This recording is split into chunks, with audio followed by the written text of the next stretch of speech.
We don't care. We're just gonna slide on through. Woo! Okay. You can update the title later too. Yeah, right. It says live on Facebook. Okay. All right. Oh, that can be your band name.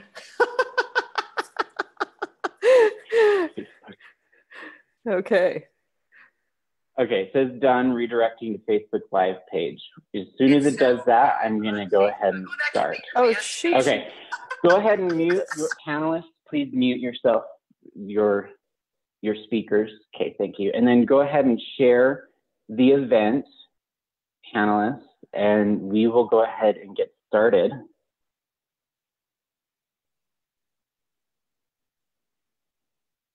soon as we're welcome everyone to this live show. Today we're going to be talking about triggers, what they are, where they come from, and how to grow through them. And today we have 3 panelists for you. We've got Gage Gorman, who is, let me flip to my Safari.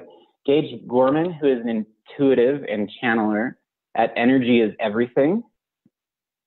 Welcome, Gage, and thank you for coming on today. It's a pleasure. Thank you, Peter. Happy to be here.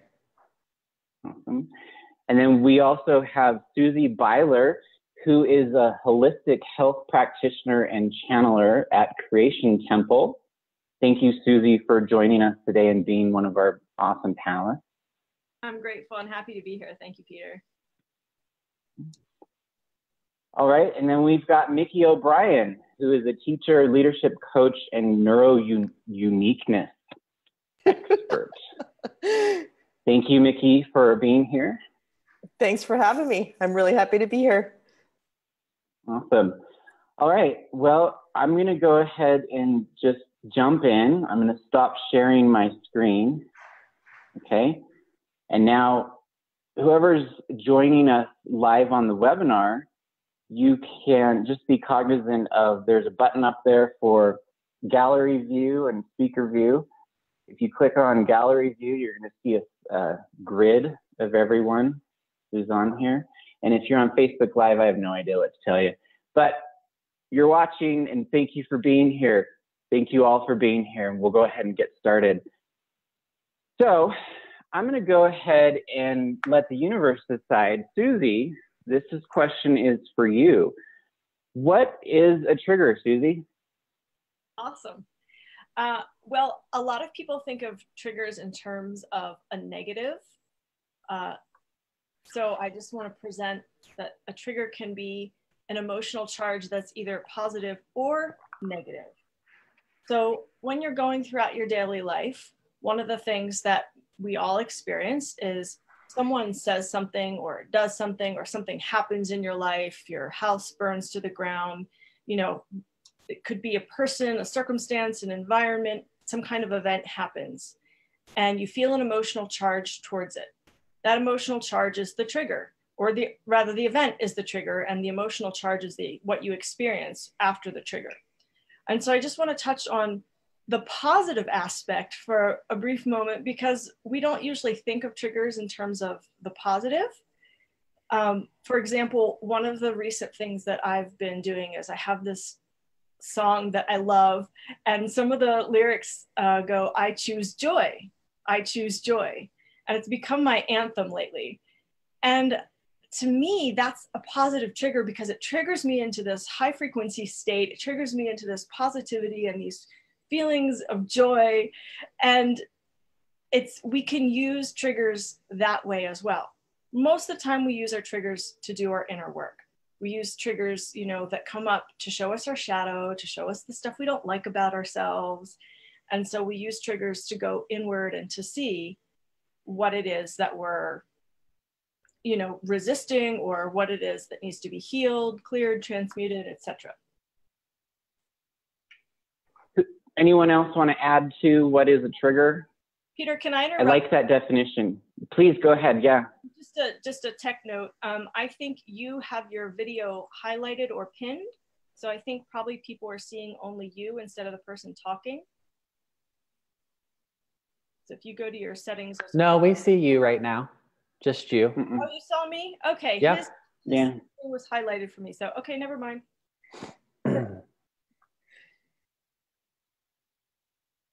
Gage, do you have something to say about what a trigger is? No, I liked what Susie Okay, said. I think it was very, it was great in alignment, greatly worded. Yeah. Gage, where do triggers come from? So triggers come from a lot of places. So a couple I'll highlight is a lot of times triggers are coming from something that we have a magnet, we have a likeness inside of us that to the thing that the person said, the event that's going on, the feeling that we're having a mirror connection with it. Now that thing, that, density, darkness, it can be that we're holding on to usually comes from someplace in our childhood, can come from it can even come from an experience of a past life, but a lot of the stronger triggers are going to be coming from someplace when we were younger, and it's something that we take on, and it can come from any point in time in our life. Doesn't have to be from when we're younger, but it's usually some lower vibrational feeling, something of, anger, depression, unworthiness, our sovereignty, our free will is challenged at some point, which children go through this a lot because we're at the mercy of those taking care of us. And when we're young, we're not able to really deal with that stuff. So our body has a built-in mechanism to store things for us that we don't want to deal with.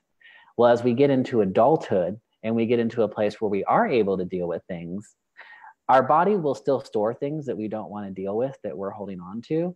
But what happens is the more we store those things, that is where these triggers are going to start coming into place. And so if I'm carrying a lot of anxiety inside of me, then when I have something that occurs outside of me, that mirror reaction, it's going to trigger that anxiety that I'm holding on to. And then I could overreact, I could underreact, I could suppress more, I could lash out at somebody, or as Susie was getting to in her great explanation, it's an opportunity. It's an opportunity to go, okay, I was triggered. I guide people through, and I think it's great to take a breath. Am I going too far on this question? But okay. And then, we go through and we use the breath to connect with that trigger and find out what is this related to? What is this trigger? Why did this trigger me? And going to that event, and then I'll save the how to get through it until we get to that question. Yeah, we're going to move into the how in the kind of the second half, but I want to get from you, Micki. One of the things you're an expert in is how different people see the world differently. And I'd like to ask you the question, how can triggers, quote unquote, be perceived differently from different people? Oh my gosh. I really want to dive deep into what are these things. And the next question is, and maybe we'll answer this, maybe someone else can answer this as well next, is like why does it seem like these are like a new fad? Triggers, the whole label triggers is like this new fad. Yeah. Well, yeah, because I mean, it's something that's been going on. I was thinking like when I was working at the Integral Institute, we talked about shadow and like places in ourselves that were stuck at lower levels of our development. And then like the law of attraction says nothing gets into your experience without it matching your vibration. And you get these places where your vibration is kind of stuck and you go back to it over and over again. But you can just reframe it. And just what you said right now, like different people experience triggers differently. Somebody that's really neuro-unique and has a really strong reaction to certain noises, those noises can be triggers for them because they ignite this sensory response and they get dysregulated, right? So the gift of that trigger, if that's what we're calling it right now, but it's been called lots of different things, is it can help somebody understand, what's going on in my neurology. it can help, like me as a teacher, sometimes I see what happens. I see that something triggered this response in someone. Now, how can I help them learn to regulate and come back to a place, and then learn a place of calm and connectedness, right? Back to a place of alignment, and then learn what was the teaching in that. What are we going to pay attention to? Maybe walking into a crowded Walmart store is not the best thing for your neurology, you know? So different people also, like if you're really invested in somebody acting a certain way and they have triggers happening to them. So I'm thinking about like an autistic kid who keeps getting triggered, and autistic people can get very triggered by emotional things that are happening by people around them too. They feel this internal, that many neurotypicals just aren't even aware of. So the neurotypical is getting all triggered because from their viewpoint, this person is misbehaving. And so one of the tools I use is, what if nobody's misbehaving? What if we're all doing the best that we can? And to use the trigger as information, what went down and how am I perceiving it? How could I change my perception and flip to a strengths-based? Oh, I went into the next thing. Perfect. This is perfect. I love it. Okay, so is there anything else bubbling up with any of you around what are triggers, or, you know, this loose label we're using? What are they and where do they come from? If there's anything else bubbling up, let's do that. Okay, go ahead, Susie. Yeah, one of the terms we haven't used yet is cellular trauma. Gage spoke briefly about how something in childhood, you know, may trigger something to come up for you. And a lot of the work that I do is at the cellular trauma level, whether it's this lifetime, whether it's another lifetime, your cellular memory holds the remembering of what happened, the wound, the travesty, whatever it is that happened to you or for you. And so when you're triggered, it's usually something happening at a cellular level, at a neurological level. And I love how Micki brought in that neuro conversation, because our nervous systems, people who are very easily triggered usually have very gentle, not gentle, I don't want to say fragile, but vulnerable nervous systems. And so that's also can be related to the cellular trauma. So when we're thinking about triggers and when we're thinking about looking at the shadow and how we, you know, I know we're going to get to that in the next conversation, but how we move through it, it's important to have a baseline understanding that the cellular trauma is very real and it's in the body, and the body is bringing that memory to the surface for us to work with when we have a trigger. And then I'd like to add, and thank you for adding all of that. It was so beautiful. I would like to add to that too, is that this would also be taken on exactly where Susie just left off. This would also be the attraction of, we get the symptoms of those triggers, which are dis-eases, right? The clue is in the word disease, right? It's a dis-ease. And these sicknesses and illnesses, which are like creeping up big time right now, we're seeing like the big rise in cancer, and that's anger. And so very much these things in our cellular body is being stored there. And so the warning system, in addition to the trigger, is the symptoms of the illnesses that are starting to occur. And knowing that everything that we're going to talk about and share about how to get through these triggers are also how to get through these illnesses and these dis-eases in the body, because they're related to the triggers. And so thank you, Susie, for setting up that. When you finished, that made me think to add that. So thank you. So would you all agree that triggers are an indication, a sign to us of shadow, or how would you put that, any of you? Yeah, and unless it's something that's triggering us into the positive, as I mentioned in the very beginning. Right. Yeah, most times we typically treat triggers as something that's showing us our shadow, something that's showing us something that we can work on, heal, clear, transmute, whatever word you want to use.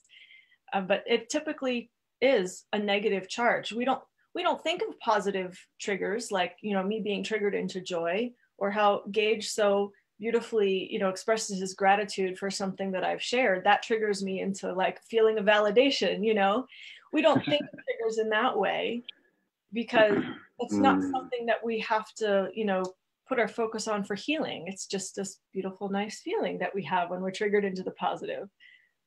So I would say generally it's a tool that we use to look at the shadow. Yeah. It's beautiful. Okay. Who wants to jump on it? Now let's move into the hows. How would you go through and use this clarity that we now have about what we're talking about?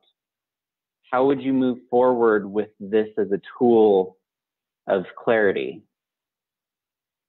I would really like to speak to that, because one of the first pieces to me is holding a consciousness about how this can be very connected to victim consciousness, right? Like somebody goes, oh, this trigger happened, and so now I'm a victim of this thing. And so one of my favorite tools is reframing.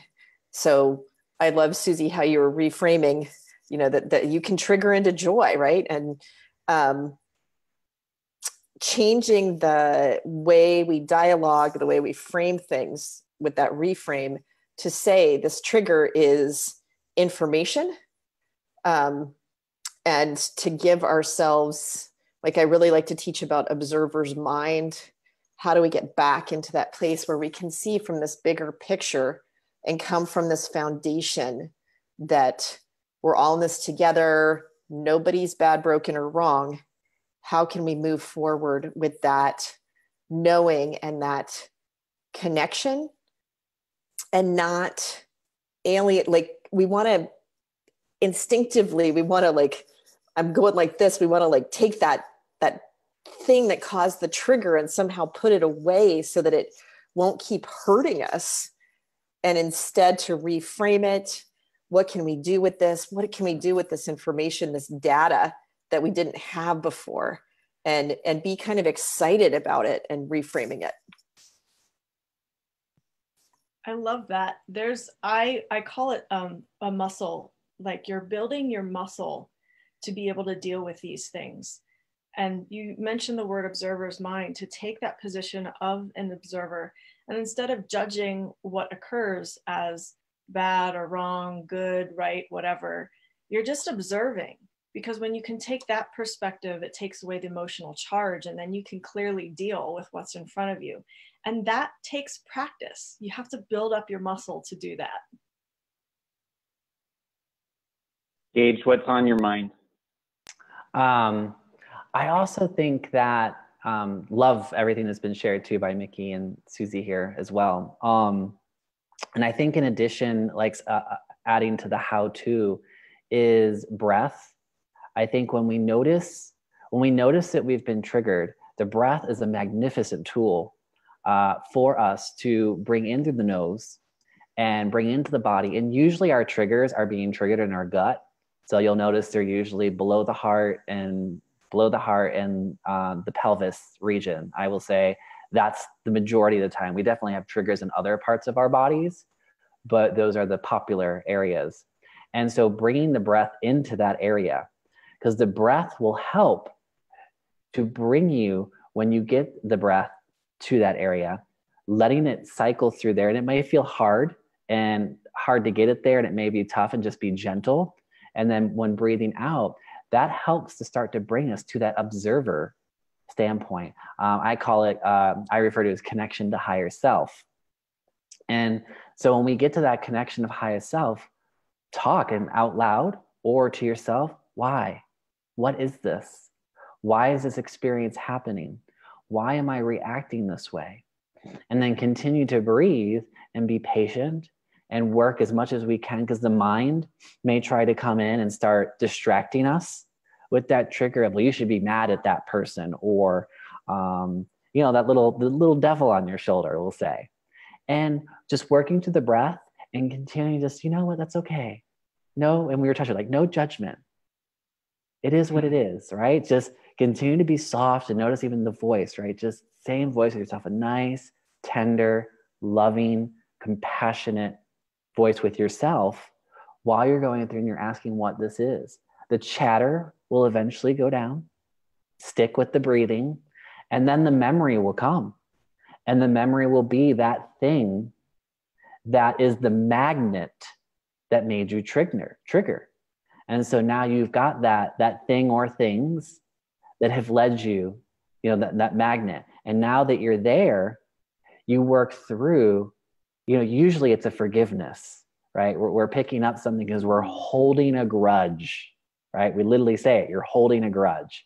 And so you're the one holding on to it. I'm the one holding on to it, which created that magnet, which triggered that trigger. And so now when we find that, we go through and we work through our authentic forgiveness. And that could be building the story of understanding that whatever caused that person had their life circumstances and situations. And, we can build whatever story necessary to get to that place of authentic compassion and forgiveness. And then breathing through that. And we'll notice that when you're done, it'll be easier to breathe in that part of the body. And you'll physically feel and I want to be careful with saying release, because it's not release. We don't want to release this stuff out into the grid. We want to transform it. We want to transcend it. We want to get it out of our body through that exhale. But when we get it out, there's lots of ways to do this. So hopefully Micki and Susie will chime in and give their versions that they like to use. But I like to say, envision a beautiful color. Envision like a ucky color coming out. We're going to judge it right now, right? Sometimes we got to judge it to get through the process of it in these ways. So let's visualize an ucky color and visualize that ucky color becoming a beautiful color. And so I use like white crystalline.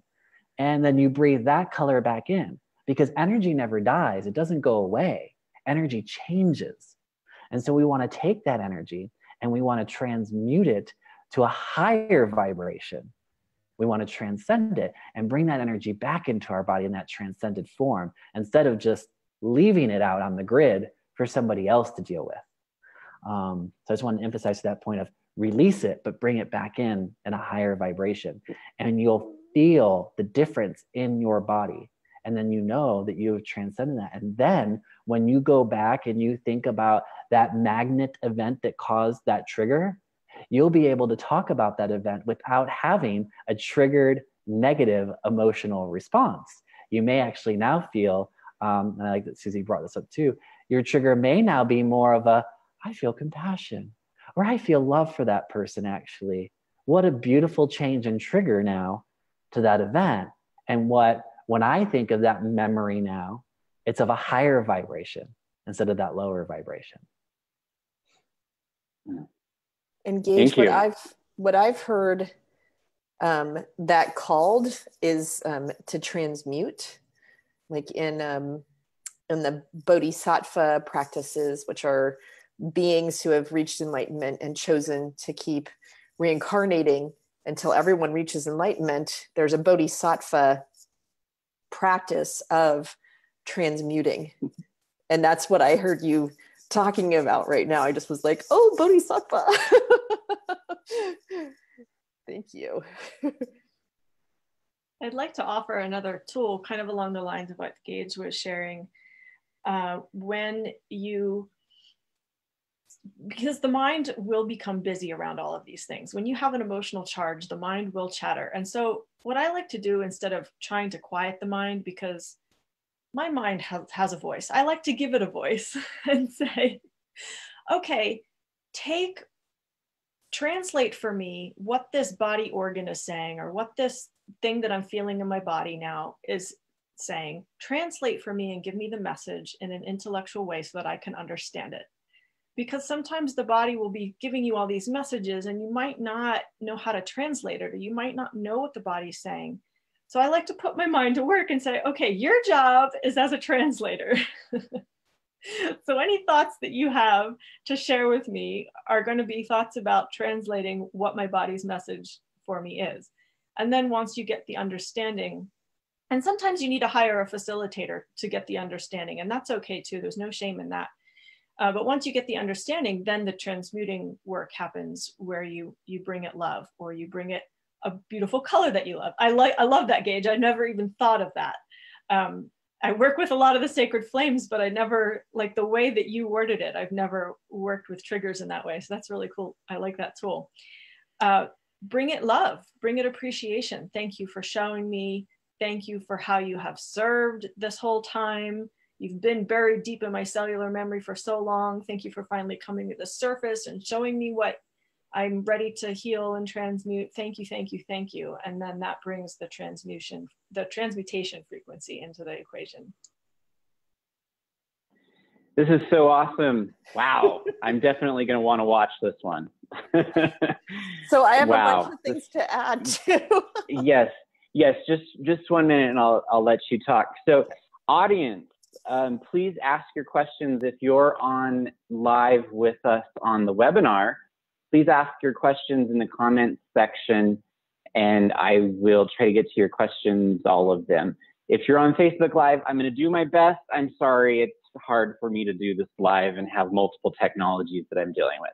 But I can easily access the people that are live on the webinar and get to their questions. So Micki, go ahead, and what did you have to say? I want to say, first of all, thank you. So beautiful the way Susie and Gage bring together this higher self and engage our higher self with dealing with these things that come up, right? So what I've seen a lot is the dysregulation that happens when there's a trigger, it causes a dysregulation, like that's the response. So the first thing I really like to help people do is do a reset back into being regulated, right? Because then, so what happens when you hit that, you're dysregulated. when you're so somebody just wrote they're writing as fast as possible.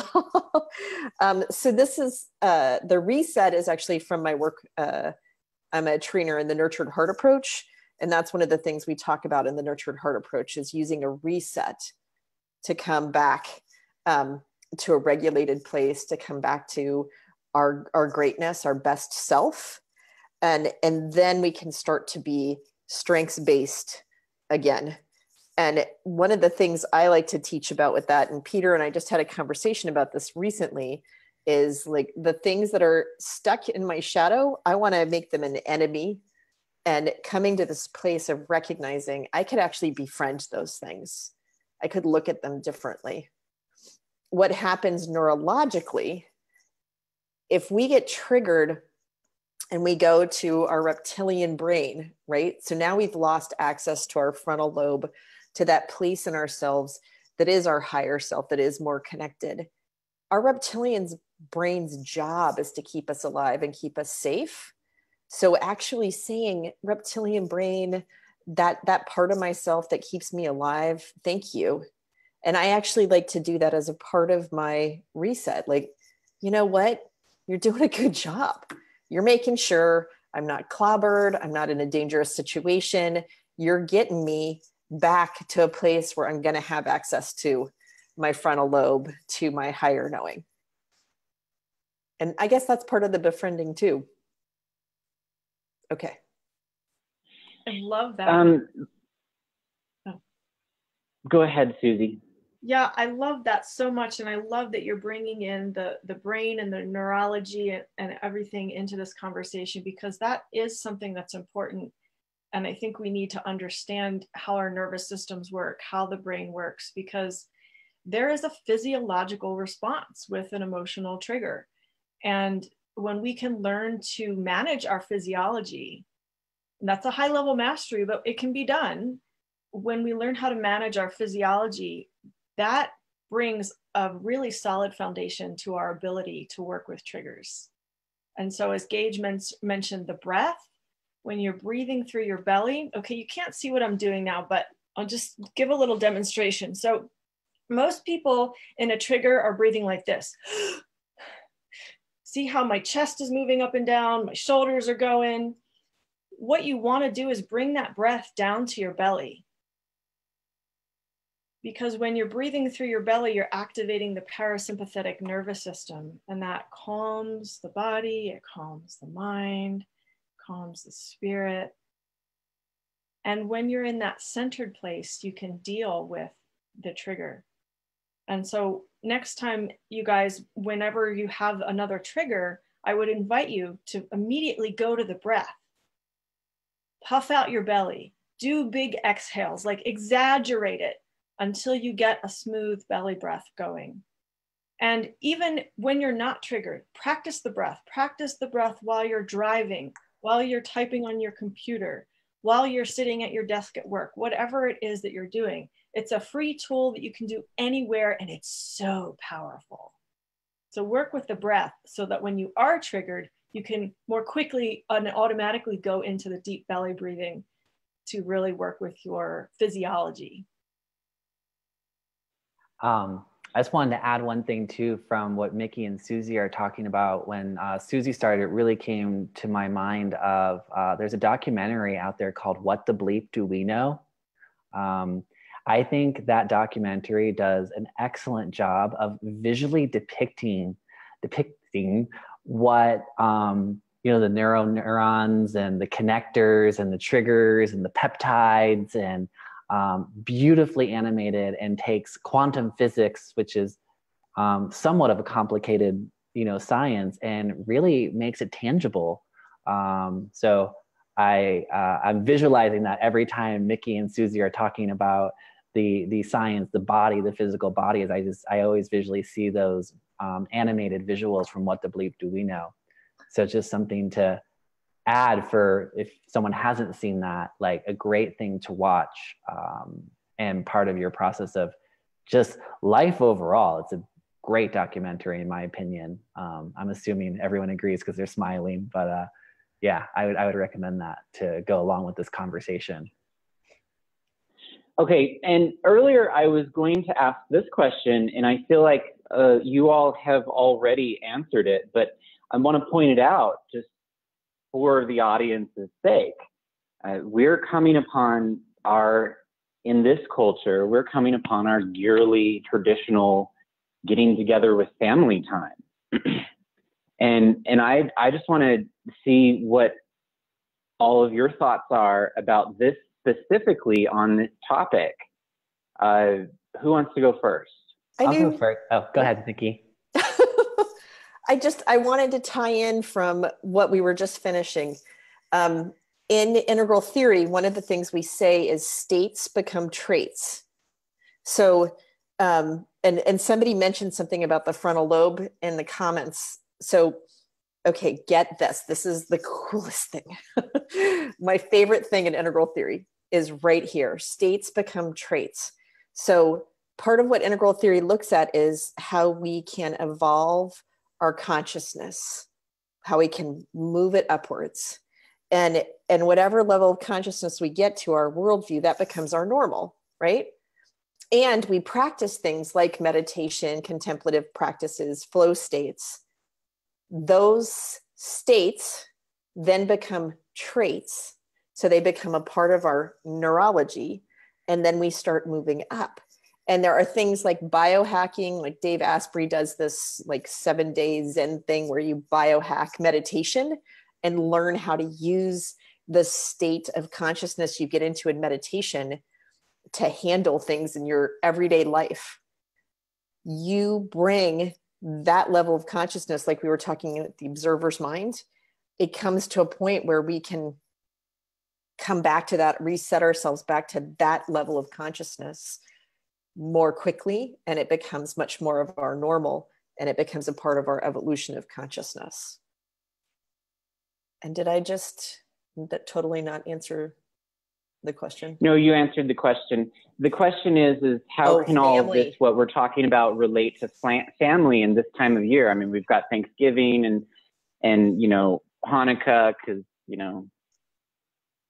there's many holidays this time of year. I know, I'm joking. There's a lot of holidays. There are so many things that can happen when we go back to our family of origin who know us from the past, and oftentimes have that expectation that we're going to show up as the same person that we were, and they're like kind of operating from that same place.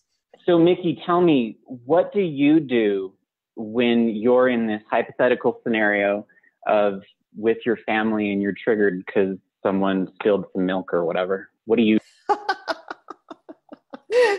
So, well, I actually use a law of attraction trick on this one. So because I've practiced so much to not get like drawn into the actual trigger, what I like to do is, one of my friends in the law of attraction community here in Seattle said to me once, just act like you're kind of clueless. You're just like a clueless girl. So I literally don't give any energy or focus, or you know who I'm talking about too, don't you, Peter? And she did this hair flip thing. She was like, just act like you're a clueless girl. But like if somebody says or does something that is painful or ugly or hurtful, that I don't want to hear it. It's not feeding moving forward or a joy or a higher emotion or connection, right? I do not have to give my energy and my focus and my life force to it. And my trick sister, is, I don't have to pay attention to you, sister. That's pretty much what it can look like. Gage, what did you have to say about family? And actually, this was just on the Facebook Live I was doing this morning, and will be more so this week as well. I think that I feel that love very much would, and I feel that in addition to that, if we are able to just amplify love towards them, authentic love. So not letting their, I'm just going to say negativity, because that's usually what we're dealing with, is not letting that impact us, just as she was saying, but then in addition, expanding love energy, meaning don't judge them, right? They are at where they're at. And if when they are spewing their negativity, remembering that's a mirror. Like if they're finding faults in us, that's a mirror of the faults in them. And so just loving as much as we can that specific area. And also knowing that too, if we're not in a place where we are wanting or able to deal with that, you do not have to go to your family gatherings for holidays. This is part of this change that we are going through. I know we haven't gotten into the ascension or whatever, we want to call it, that's going on, is letting go of tradition. Let it go. We get to change by changing. And there are not the most light foundational creations around the holidays. They serve much more of a dark agenda. And so also, if we have a recognition of that, and I don't want to go too far off topic, but the point of that is knowing that we don't have to do things that we don't feel authentically drawn to do. If we feel that it is in our best vibration and we feel good to go and have that experience with our family or friends, or maybe that's what we call them and they're really not that anymore, and we're forcing ourselves to be in something that we really don't want to be anymore, it's okay to change your mind. It's okay. You don't have to go. But when we do go, right, bring your best self. And if your best self is you need to shield yourself. Techniques that Micki gave. You could also, wear a crystal, wear sacred geometry, have essential oils on, right? Those are all extra tools that can help you in those situations to help change the vibration of those who you're dealing with.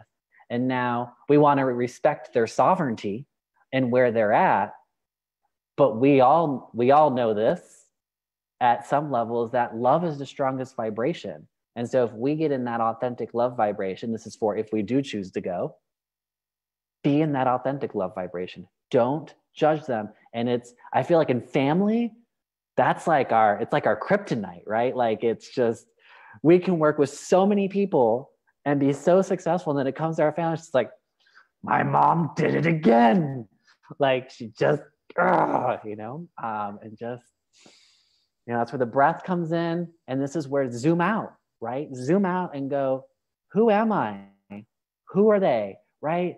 They're doing the best that they know how. Different life experiences, different things, and they have their attachments. And part of that attachment is how they knew me, right? Micki also touched on that, right? The me they knew. And those of us paying attention consciously, we are changing rapidly. And so, even a month can go by and wow, how much we've changed just in a month. And so, they're catching up. And so like having that understanding too, and being compassionate for their adjustment to us and also our adjustment to them. Whether we may be annoyed, right? Annoyed that they haven't changed. And maybe they're more the same or worse. And just that breath, that beautiful breath helps. And I just love them. And you can just have that, okay, here's my smile. It's a little hard right now, but I'm getting there. And then you'll feel the softness as you authentically get there and work through the judgment that crept up in us, because it does. And you just admit it. And you go through that trigger, right? Of just, okay, that's it. How about Susie? I don't think she's... Go ahead, Susie. I'm going to say the same things you guys said. Be love. Don't take anything personally. And it's okay to leave the room. I'm very blessed to have a beautiful family, and I'm pretty much out of the holiday matrix. So I don't actually spend time with my family during the holidays because they're all in a different town. It's like 10 hours away, blah, blah, blah. But when I do spend time with them, I just love them. And that's why they're beautiful to me, because I just love them. And I've created that reality for myself by doing my inner work on loving myself. And so a lot of times people experience the trigger around their family because they haven't yet come to that full love and acceptance of themselves. And then being around family with all the wounds of childhood and blah, blah, blah, any area where you don't love yourself will show up. And so it can be really challenging. But when you do the work and take the time to learn how to love yourself, then it doesn't matter what they say or what they do or how they're acting, because you know who you are and you love yourself. And then you can share that love with them if they're willing to receive it. Wow. Peter, can I quote so you? cool. Because you said something about that recently. Peter actually was just saying that to me the other day about how when you're in your own alignment, you're in your superpowers and you're in your awesome juicy, like the stuff other people are doing it's like you don't see it, you don't notice it, you don't give it energy, it doesn't affect you. And the thing that keeps coming up from everything you guys are saying is pre-paving and planning, right? Like if this is what usually happens when I go into this situation, I'm going to pre-pave this a different way, because what I'm focusing on and what I'm giving my energy to and what my expectation is what I'm going to get more of. And I actually teach people that are really neuro-unique this, like pre-pave and plan. If this thing happens, this is the way I'm going to handle it in a way that's healthy for me, instead of screaming and getting totally dysregulated. I'm going to put on my pressure vest and I'm going to go for a walk and I'm going to belly breathe now that I know that one. So now I've planned and pre-paved. I've set my expectation for laying things out the way that I know is possible, that are best selves are coming together, that we're going to have this opportunity for connection. And I'm going to expect good things and beautiful things and connection without putting like a bunch of fake stuff on it. I mean, it needs to be authentic. And then I'm going to plan for, if I do get triggered, how am I going to handle it? We show people how to treat us. We're the ones that have to set the healthy boundaries. We're the ones that have to say, yeah, that comment's acceptable, or no, that comment's not acceptable. So we teach people what's acceptable and how we can be treated. Yes, yes, and yes, all the yeses. This is so awesome. Okay, so we've got a few questions that I did a sneaky dive into my Facebook app while I'm on the phone, which is really awkward, listening to yourself talk live while you're talking live. Really awkward. Okay, so I snuck in there and took some screenshots. So we've got a few questions. You know, can't stay in there because otherwise I'd be talking to myself and talking and listening. It's really confusing. Okay, so can you speak to the concept that our society is increasing attention to our own problems, our increasing fascination with our own happiness, is a significant contributor to our growing victim consciousness, ?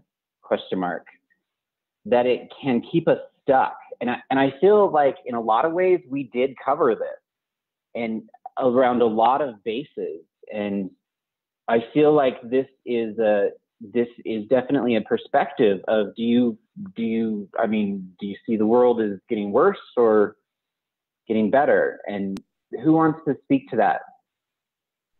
Yeah, I'll just do a quick overview of what's happening on the planet right now. Is there's so much love and light energy coming to the planet that it's illuminating the shadow, it's illuminating the chaos, it's illuminating all the things that we've tucked away, swept under the rug, all the cellular trauma. And so it can seem like things are getting worse, but it depends on what we're going to do with it. Are we going to focus on that stuff and perseverate on it? Or are we going to allow it to come into our vision, transmute it, and move on and focus on what we're creating from the light perspective? So it depends. Is it getting better or worse? Depends what we do with it. Perfect. I love, that's a great way to quickly explain that. And I feel like we all pretty much would agree with that. Okay. Gratitude is key. Do you ever use Ho'oponopono? Ho'oponopono. Ho'oponopono. We all know what I'm talking about, but that I love this question because I even have a technique that I use for something similar to this. But Gage, it sounds like you want to speak to this, so please do. Oh no, I was just agreeing that that's a great technique. That's all. I was just nodding and laughing while you were trying to pronounce it, because I have that same fun trying to pronounce it. Yeah. I like any sort of techniques like this where I kind of think of them as shamanistic type tools where you're using your body to practice a tool. And I feel like when we do that, it's really helpful to have the integration of not only practicing in your mind, but in your body as well. And I feel like we all gave tips like that today in this show. So I think it's called Ho'oponopono. I think that's how you, and I think it's about was it Joe Dispenza that did it?